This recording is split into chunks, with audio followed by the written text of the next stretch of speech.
Magandang araw po sa inyong lahat mga kaalagad.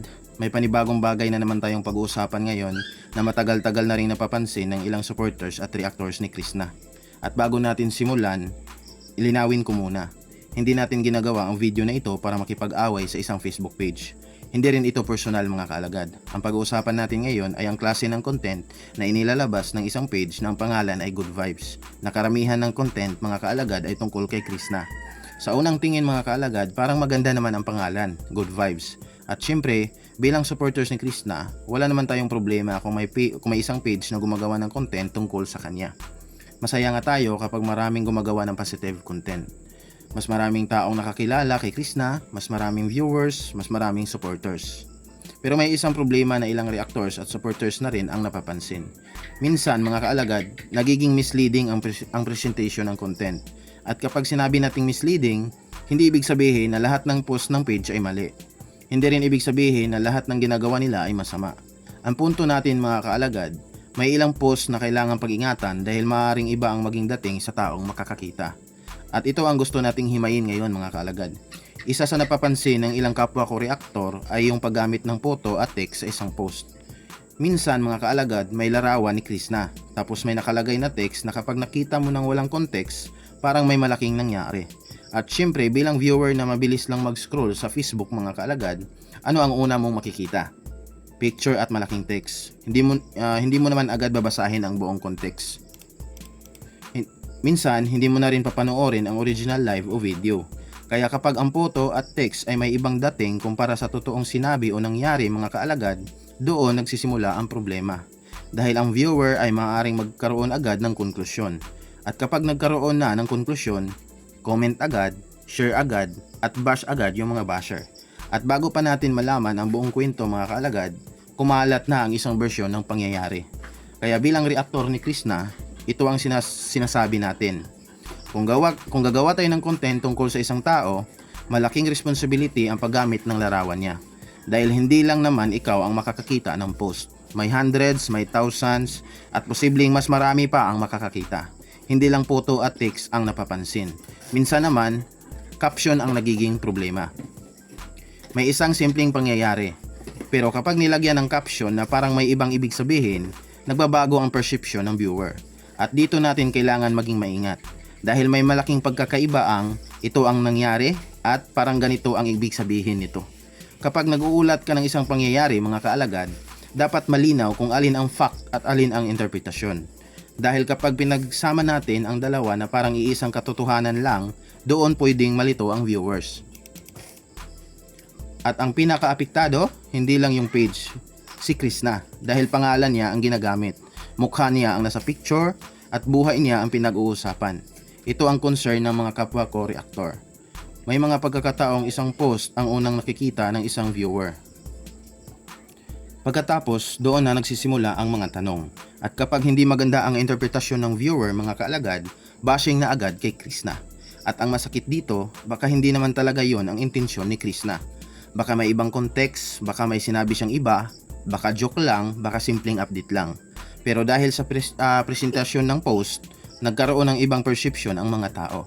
Kaya kung minsan ay sinisita ng reactor ang good vibes, hindi naman dahil ayaw nila ng content tungkol kay Krishna. Ang gusto lang nila ay maging mas maingat dahil kapag ikaw ay gumagawa ng content tungkol sa isang tao, maraming supporters at marami ring bashers. Alam mong anumang maliit na maling interpretasyon ay pwedeng lumaki. May maaaring magsabing, content lang naman, bakit ninyo pinapalaki? Simple lang ang sagot dahil may epekto ang content. Lalo na ngayon na mabilis kumalat ang impormasyon sa Facebook. Isang screenshot, isang caption, isang headline, isang larawan, pwede nang magkaroon ng sariling buhay ang isang post. Kaya hindi pwedeng sabihin na bahala na ang viewers umintindi. May responsibility din ang gumagawa ng content na gawing malinaw ang ipinapakita niya. Hindi naman natin hinihingi na maging perfect mga kaalagad. Ang hinihingi lang, maging accurate, maging malinaw, at kung opinion lamang, sabihin na opinion. Kung reaction, sabihin na reaction. Kung joke, wag ipresenta na parang confirm na balita. Napakasimple lang at dito ako magsasalita bilang isang reactor at defender ni Krishna. Hindi naman ako bulag sa mga pagkakamali niya. Kung may mali si Krishna, pwede nating pag-usapan.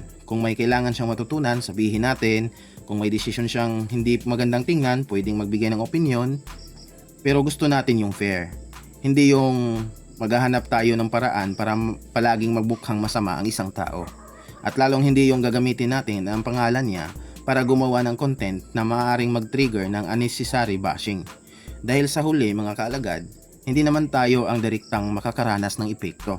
Si Krishna, siya ang makakabasa ng comments. Siya ang makakarinig ng mga masasakit na salita. At pati mga taong malapit sa kanya pwedeng maapektuhan mga kaalagad.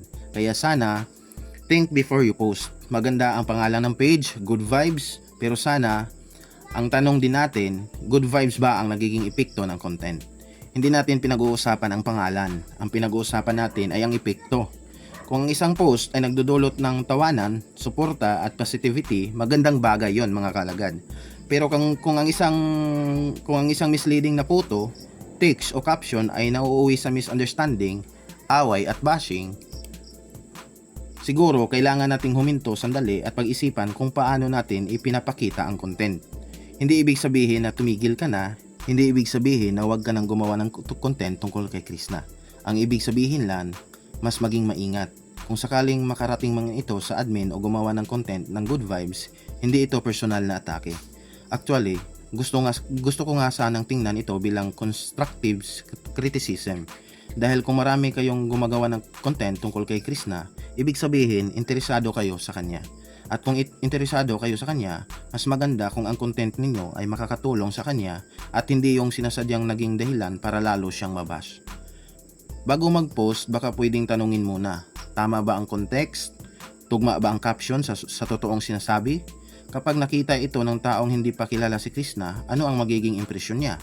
At ang pinakamahalaga, kung si Krishna mismo ang makikita nito, masasabi ba nating fair ang pagkagawa natin? Kung oo ang sagot sa lahat ng yan, then post it. At sa mga kapwa ko supporters na naiirita na rin sa ibang post ng page na ito, naintindihan ko kayo mga kaalagad. Pero wag din nating gawin ang parehong pagkakamali. Wag natin murahin ang admin, wag nating i-personal attack. Wag nating hanapan ng kung ano-anong issue ang page. Kung may misleading post, ipakita kung ano ang misleading. Kung mali ang context, itama ang context. Kung may source, ilagay ang source. At pagkatapos, move on mga kaalagad.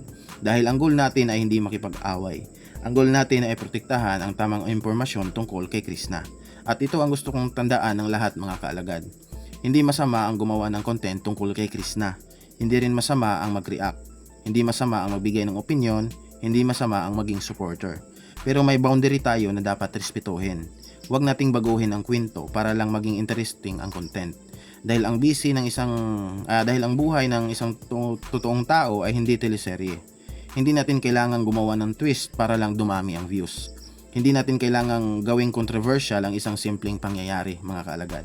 At hindi natin kailangang gawing villain si Krishna para lang maging engaging ang isang post. Kung maganda ang content, manonood ang tao. Kung totoo ang kwento, susuportahan ng tao. Kung malinaw ang presentasyon, mas kaunti ang misunderstanding.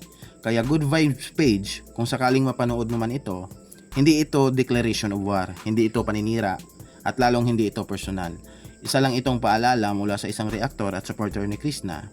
Kung gagawa tayo ng content tungkol sa isang tao, maging maingat tayo sa paraan ng pagkukwento. Dahil minsan, isang maling caption lang, isang misleading na larawan lang, isang text na kulang sa context, pwedeng maging simula ng isang malaking misunderstanding. At kapag nagsimula na ang bashing, mahirap nang pigilan. Kaya kung talagang good vibes ang gusto nating dalhin sa community, sana good vibes din ang epekto ng content.